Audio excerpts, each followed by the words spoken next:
of course capitalism works, right?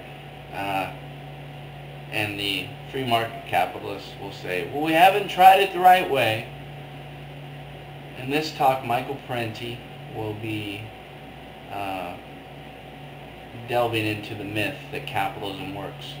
And really the question you should ask when everyone says, does it work? Who does it work for?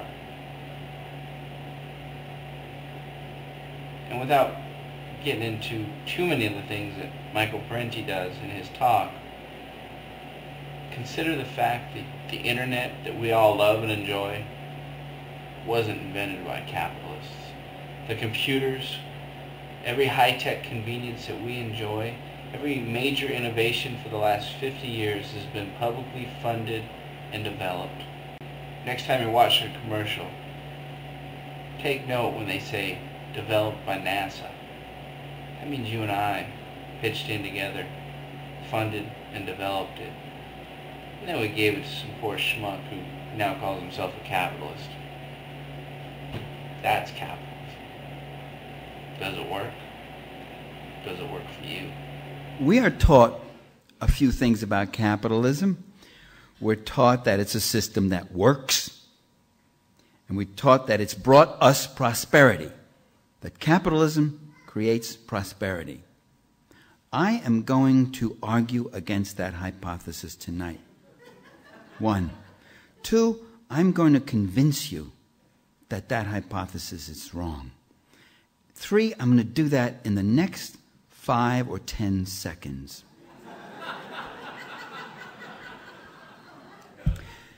Almost the entire world is capitalist, and almost the entire world is poor. There you are. I'm coming to this other thing that I'm using that the media usually doesn't use. It's called evidence. Look at the world. Most of the world is capitalist. There's capitalist Indonesia. It's miserably poor and getting poorer. There's capitalist India.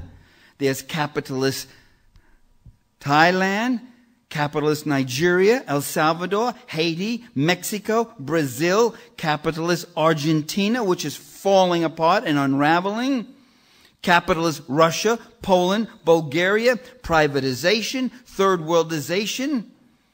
Poor, poor.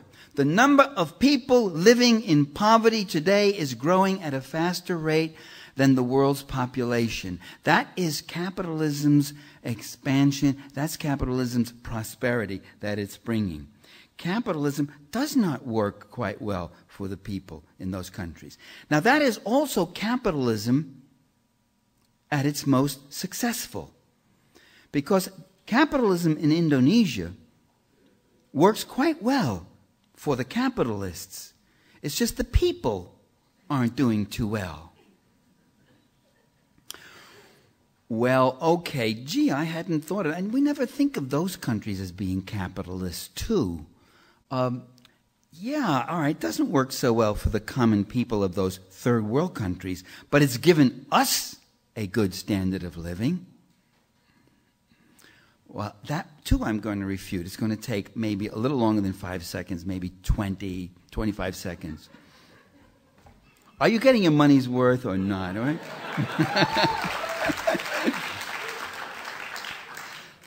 In this country, let's put aside the mass inequalities. Let's put aside the tens of millions of people who struggle from hand to mouth. Let's put aside the many who live without real economic security, which might include many of us. Let's put aside the desperate ones at the very bottom. Let's even put aside the middle-class people who are getting ripped off left and right with their taxes and overwork and loss of benefits and the like. Let's put aside the impoverishment of the public sector and the destruction of a livable environment. Let's accept the idea that we live in great material abundance, which in fact, compared to much of the world, we do. Many in this country do live well. But it wasn't capitalism that gave us this standard of living. It was the democratic struggle against capitalism. They didn't give us all these things. I mean, why don't we Americans work for 15 cents an hour as they do in Haiti and Indonesia? Is it because we're just so much more self-respecting? Is that it? No. It's because the democratic class struggle has advanced to a more favorable level. And that's happened only in the last few generations. In 1900, America was a third world country, half a century before the term was invented. We were a third world nation. Child labor was widespread. Poverty was widespread. 14-hour workdays, 10-year-olds working in factories for 14 hours, 7 days a week. No social services to speak of. A few church soup kitchens and charities, maybe. No social benefits. Typhoid epidemics in our major cities. Tuberculosis and other diseases of poverty. No public housing or public health programs. Very little public education. No public libraries, really. Advances came not with capitalism. That condition, that's what capitalism gave us. That's what the country was. A pure, free market, unregulated, undiluted capitalism in 1900, but massive margins of profit, huge margins of profit, massive, massive, massive wealth for the Mellons and the Morgans and the Huntingtons and the Hartfords and the Rockefellers and the Carnegies and the Vanderbilts.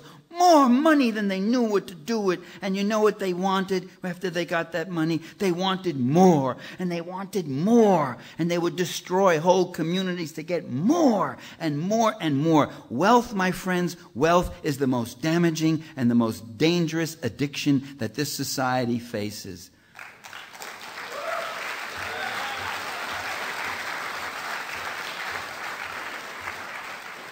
It was the people, it was the American people, it was the working people in this country who fought and fought for the 8-hour day, who fought for public education, who fought for public health services. It was the people who fought for decent housing and a decent standard of living, who fought for a minimum wage, who fought against discrimination. Name one great leader, name one great political leader, name one great intellectual who fought and did those things. No, those people, they jumped on the bandwagon after the people fought. And it was the plutocrats, it was the capitalists, it was the economic royalists who fought against every one of those things. They fought against giving you a decent wage. They're still fighting against that. They're still fighting for wage cuts. They fought against Social Security. They fought against occupational safety. They're still fighting against it. They fought against environmental protections. They still are fighting against it and undermining it in every way they can because they're afraid they're going to lose out on a dollar. Because every dollar they've got to give to you, every dollar they've got to spend on stupid things like public safety and wages and occupational safety and consumer product safety, every dollar wasted on stupid things like that, which the free market would take care of, every dollar spent on that is one less dollar for their insatiable greed. And that's it. So don't credit the capitalists for giving you whatever modicum of prosperity you have. We got it despite it. We tore it out of their teeth and out of their greedy claws. And we still got to hold on to it, and they're trying to get it back from us. The people united will never be defeated. The people united will never be defeated. The people united will never be defeated. The people united will never be defeated. The people united will never be defeated. The people united will never be defeated.